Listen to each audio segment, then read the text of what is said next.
next, under the Jewish law, if a man became a slave as a result of poverty or loss of inheritance or property, the only way he could be redeemed was if a kinsman of the family paid the just demand in full.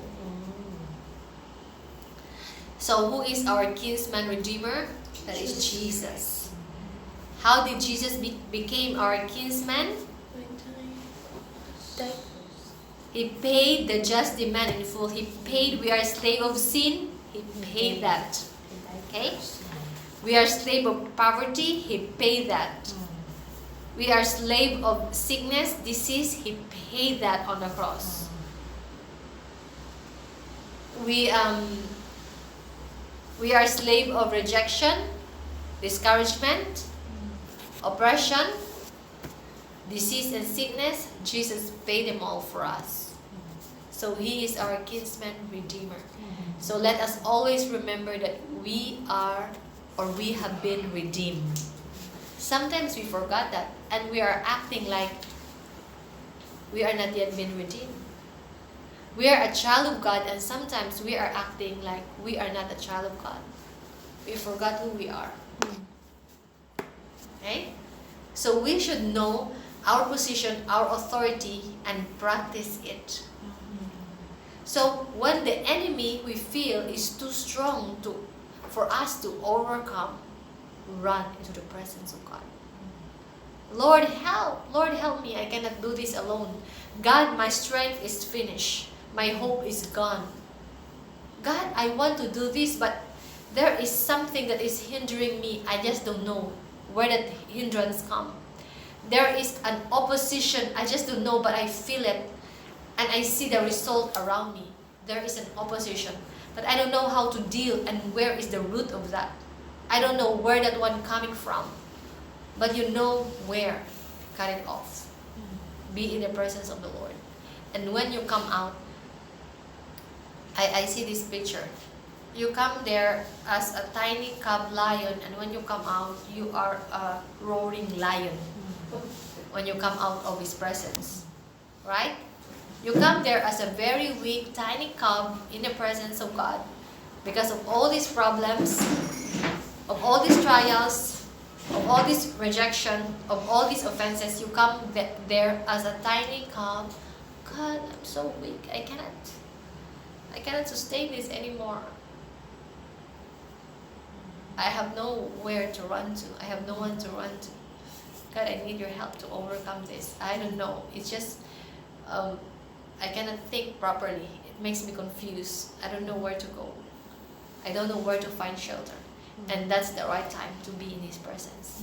And when you come out in God's presence, all of those things gone. Like, rub it off in the presence of God. Discouragement, I rub you off in the presence of God. Offenses, pride, I rub you off in the presence of God. Oppression, I feel heaviness, sickness, get off in my body, get off in my soul, in my mind, in Jesus' name. Get off in my system, in Jesus' name. I don't want to nurse you. I don't want to nurse you, you oppression, you heaviness, you revenge. I don't want to take care of you. Get out of my heart.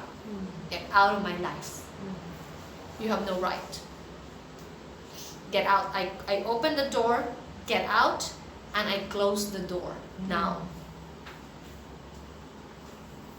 I close the room of offense. I close the room of oppression. I close the room of heaviness. I close the room of sickness and diseases in Jesus' name. It's sealed by the blood. Because sometimes we allow ourselves in open air to be attacked. Just like this. Hey! And the darts of the enemy. We welcome all. Then later we find out, gutay-gutay na pala ako.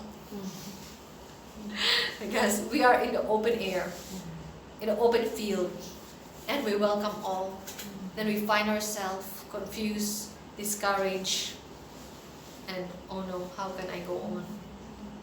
So let's go back. Let us fix our eyes on Jesus, the author and the finisher of our faith. For if you look unto men, there's no one perfect.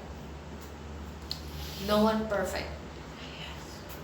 So, that's why, yung maramdaman natin, discouragement, if we look unto men. But let us fix our eyes on Jesus. Let us fix our gaze on God. God, you are the reason, you are the purpose why I'm here. I am here. The man is not the reason. People is not the reason. Anyone is not the reason. I am here because of you, Lord. Because of you. That's all that matters. You and me. That's all that matters. Because if we try to look around, then discouragement hit us. When we try to look around, heaviness hit us, oppression hit us. So when you look onto that, so you see your path leading to God, path or your righteousness of your destiny to God, if you are walking alongside with God and you keep looking, discouragement, oppression, and this one is heaviness, unforgiveness, like that. You keep looking into that, be careful. Sometimes your gaze fixed on them, discouragement, hindi ka na makapag on. Makatingin ka na lang dun. Your road leading to God, God is still waiting for you.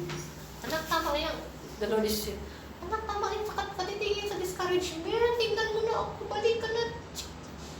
Balik ka na sa akin. Focus on me. Tapos minsan, may ginawang tao sa atin, offend tayo. Pero tingnan natin yung offend. Sabi ni Lord, anak, balik ka dito, tingin ka sa akin.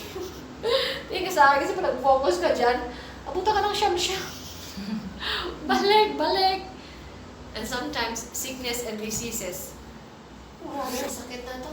Grabe, ang sakit ko, Lord. Grabe, nandaan ko, nakafocus ka dyan. Balik. God is here. And walk again. Don't dwell on that. When we dwell on that, we get stuck on that. You know, we experience it, right? When you dwell on that, you get stuck on that. So when you stuck, sometimes the place where you get stuck to, it's very muddy.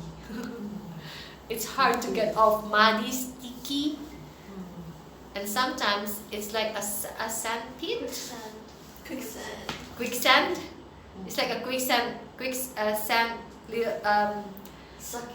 sucking you faster. Fast, Sucking you, then you wake up. Why I'm here? Why I am in this situation? Because we allow the quicksand to swallow us.